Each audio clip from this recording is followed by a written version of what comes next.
Manny Pacquiao. What up, Fight World? It's your boy Ego, and I'm back with some more boxing. Now, I gotta say, these are a sign of troubled times for Manny Pacquiao, in my opinion. And I knew the Floyd Mayweather fight Pacquiao-Mayweather had a lot of impact, but I didn't think it had this much impact. That Pacquiao's career, the tail end of his career, like, let's make no mistake about it, he's a legend. He's been in the game for a while. He has some great accomplishments, even some things no one else has done, like moving up 8 divisions. But that does not change the fact that the tail end of his career is not really impressive, at least to me. I don't think Pacquiao has been challenged with, I mean, obviously Floyd Mayweather, but that was a challenge you came up short in, right? It's just, there's so many of these style fights where, you guys seen the title in the video, and I'm gonna get to that, but there's so many of these fights where it's like, you have to really, like, if you just look at it for what it's worth, it might look great, but if you put it in perspective, a lot of, like, when Pacquiao moved to 47 or higher, right, there's a lot of stipulations, weight stipulations, a lot with a lot of his wins, and that's just point blank, period. You guys can squirm, you can thumb down the video even though the likes and dislikes are disabled. You guys can do whatever you want, but at the end of the day, it is what it is. The De La Hoya, late in his career, dropped down the division. He was clearly having trouble making the weight, dehydrated. Pacquiao he jumped up 2 divisions, to his credit, and no one expected that. People thought De La Hoya, because, I mean, you got to look at it like, there's a lot of fights where people are expecting the fighter that they've always seen. Like me, I picked Sergio Martínez to beat Miguel Cotto. I thought Cotto had no shot, and I still think that if it was a healthy and Sergio's knee wasn't bummed like that, if he came back healthy, like basically if it was the Sergio Martínez that showed up to the Chavez Jr. fight for those 11 rounds, or actually 12 rounds, Cotto would get destroyed, to me, at that weight.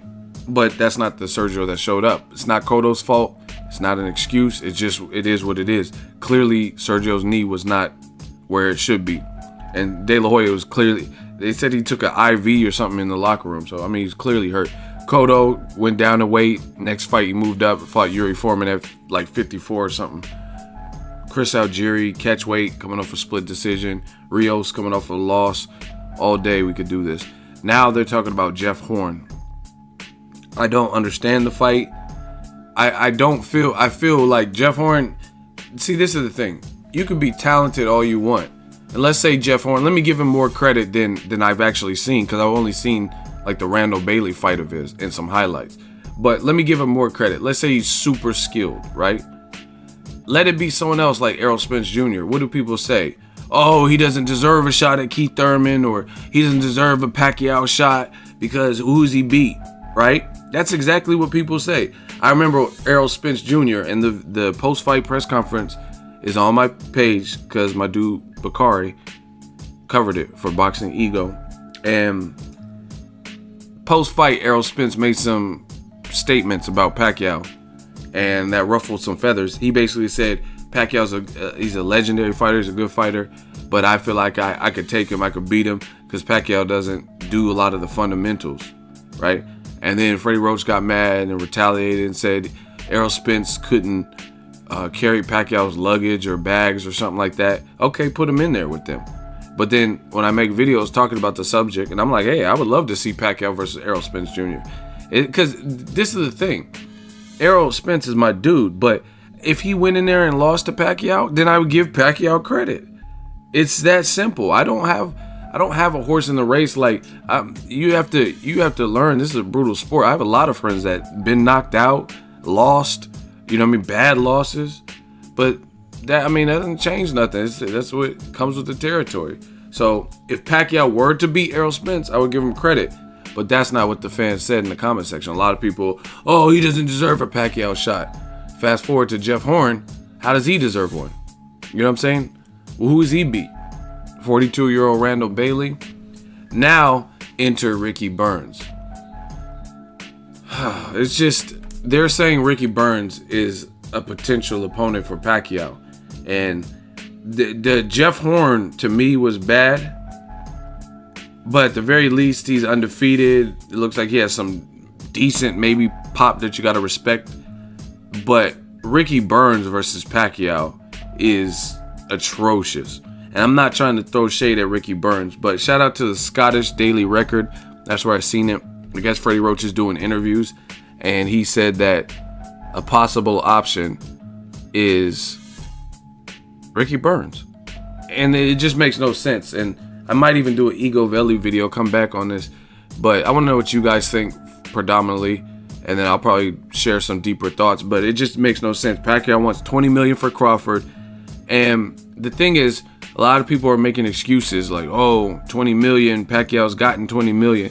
He got 20 million for Bradley, like in the Bradley 3 fight. He had split, it was a rubber match. He had split the first 2 fights, even if he thought he won both of them. There was controversy in the first fight. He lost, then he won the second one, so it was like a rubber match. And the thing is, the Bradley fight didn't do good numbers. In Bob Arum's words, they weren't good. Are not good, terrible. That's what Bob Arum said. So Bob Arum probably realized, like, I can't be paying you all that money off top, guaranteed, for fights that you're not producing the same numbers. That's why you notice they selected Jesse Vargas, another fight. He was a champion, but it's a fight that the masses, I talked to boxing writers, I talked to boxing fans, I myself am a boxing fan, I talked to my brother, and the Vargas fight wasn't a fight that people thought had much suspense to it and would pick Vargas over Pacquiao, right? Stylistically. That's the fight they made happen. Pacquiao didn't get $20 million. They had to scale it back. So you can't, that's like, let's say I was a poppin' drug dealer in the 80s, right? I'm Pablo Escobar. But then I did a bid and then I got out early, and then now I'm here on YouTube. I no longer have the millions that I had. I no longer have the Bentleys, the Audis, and all the cars and stuff that I had. So it doesn't matter. It's really, not to sound harsh, but it's about what have you done for me lately and what you currently do. Pacquiao career-wise, yeah, he has great numbers. And if he was continuing to do great numbers, I'm sure 20 million would come easy. But based on the numbers he's put up, they haven't been good. In fact, in the last couple of years, Canelo has had stronger numbers. If you add all Canelo's numbers and I'm not even just saying, because obviously Floyd Canelo was huge numbers, but let's take the Floyd fight out for both, right? Because that's another, I mean, he's the biggest star in boxing, so Floyd's numbers are gonna help anybody. So we'll leave the Pacquiao Floyd out and Canelo Floyd out. But you look at their numbers, look at Rios, Chris Algieri numbers, Jesse Vargas numbers, Bradley 3 numbers, right? And then you tell me that Pacquiao's been doing the same numbers that he once was doing when he was fighting Ricky Hatton and Mosley and different people like that. It's been on a steady decline. Canelo has had stronger numbers. Canelo almost did $1 million with Cotto, right? Just under, it's like 900 and change, right? And then his Edeslani Lara and Angulo fights, they did like, let's say 350 to 450, right? And Canelo is kind of a newbie to the pay-per-view stuff. You know what I mean? His first pay-per-view headlining was the Mayweather fight. So how can you expect to get paid the same off of prior accomplishments when you're no longer generating those types of numbers? Just like I said with the drug dealer. Who cares if I was the man in the 80s? What am I now? Like, you know what I'm saying? I don't have the mansion. I don't have the grotto and the Playboy models coming over. Like, you have to look at where I'm at now. What do I have currently? What numbers is Pacquiao producing now? Because the thing is, it's not, boxing's cruel, but it's not like a regular job where you could say, hey, I'm applying for this position, here are my past accomplishments, because they have to be able to justify giving you that much money guaranteed. That's the big thing. Like, maybe if he got like under that, like, I don't know, 12 million or something, right? 10 million, 5 million. And then based on the success of the event, got over 20 million. That makes a little bit more sense. But it's rare that you see fighters get that type of guarantee. You know what I mean? They're offering one to Triple G, $15 million. That's hefty. Floyd kept getting $32 million, but I'm sure Showtime might have lost some money in certain fights, like Guerrero and stuff like that didn't do as great. And the thing is, Floyd has a different selling point. I'm undefeated, been undefeated for 19 years, and I'm going to ask you a question like this. Can you picture Showtime with as Floyd's record sits, like not saying, 5 years and he takes a loss or something. Right now, as it sits, can you picture Showtime saying, nah, we don't want to pick up Floyd's next fight? That's exactly what HBO did. To go with two unproven, good fighters, but unproven on the pay-per-view model, right? Andre Ward and Sergey Kovalev.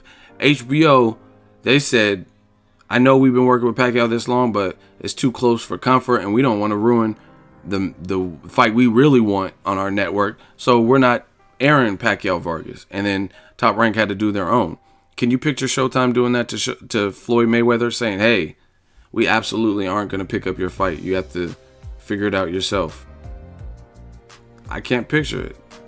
I can't picture it at all. You know what I'm saying? So you got to look at what Pacquiao's done recently and what numbers he's doing recently, because he wants the guarantee now for a current fight. So it doesn't look like Crawford's going to happen. Jeff Horn is not the fight that I want to see. You got to look at it like this. Jeff Horn, I cover boxing, and I didn't even really know who dude was. I had heard his name with like Errol Spence and stuff, but I couldn't point him out in a police lineup, put it that way. And the thing is, how is your first fight that's on, maybe on pay-per-view, maybe they do on free TV, I don't know, but how's your first fight with Pacquiao going to be the first time people have ever seen you? That doesn't make any sense for a lot of people. I'm not saying everybody. Yeah, some people in Australia and a couple sporadic boxing fans, but every time I mention it, like when I talk to Troy King or myself, and no one knew who Jeff Horn was. You know what I mean? So it sounds like a flop waiting to happen, to be honest, just because how's your first, most people, like even Victor Ortiz, like let's say when he got a Floyd Mayweather shot, people knew who Ortiz was. He had been around. He had fought Lamont Peterson. He had just come off the Berto win and beat an undefeated fighter where he was the underdog. He had already fought Maidana and quit. So win, lose, or draw, people knew who Ortiz was. It wasn't like, oh, who's this Ortiz guy? And this is the first time. Can you picture that? Like the first time Floyd, he picks an opponent that he's fighting that no one has ever even seen. They've never even headlined in the U.S. Like, you can't say that for really any of Floyd, like Money Mayweather, since he's been Money Mayweather. You can't say that with any Ricky Hatton, Robert Guerrero even. All those guys had been on Showtime or HBO as a headline. All of them. People knew the names, but Jeff Horn's name ain't ringing bells. And then the Ricky Byrne, we already know what that is. That doesn't make sense. You know what I mean? A guy that, just to put it in perspective, because I know some of y'all don't know boxing, Ricky Byrne lost to the opponent that Mikey Garcia is fighting this month, Dejan Zlaticanin, at home. Zlaticanin went to Ricky Byrne's home, just like Terrence Crawford, and beat him. I think it was a split decision, but he still won. And that was at 135. Why would I want to see a guy who lost to Dejan Zlaticanin at 35 or whatever, and lost to Terrence Crawford, now fight Pacquiao? Most likely, and this is the thing, I doubt Pacquiao is going to go to 140 for Ricky Byrne. So it'll likely be a catch weight, like Chris Algieri fight, 143 to 147. Why do I want to see that? What does Ricky Byrne's offer? Not to mention, I might have to do Igor Veli, because this is looking real bad for y'all. Because when Broner was linked to fight Ricky Byrne, I got the video and I got all the comments, and it's too late. By the time you try to delete your comments, I'm already have screenshotted it. But when Broner, just in the last end of 2016, they were talking about Broner getting a title shot with Ricky Burns. And they're like, oh, what? Why is he fighting Crawford leftovers? And now this is really a name being linked for Pacquiao? Like, it's just not adding up at all. Let me know what you guys think. Drop in the comment section. Make sure you share the video, like the video as always. Hate, comment, and subscribe. Till next video is Ego signing off. So if you enjoyed this video and want more content like this on the channel, you can show your appreciation by going to the PayPal donate button or the YouTube support button, and you can donate any amount that you feel is equivalent to the value of this video. Much more to come. Thank you guys for your support. Boxing Ego, the future of boxing.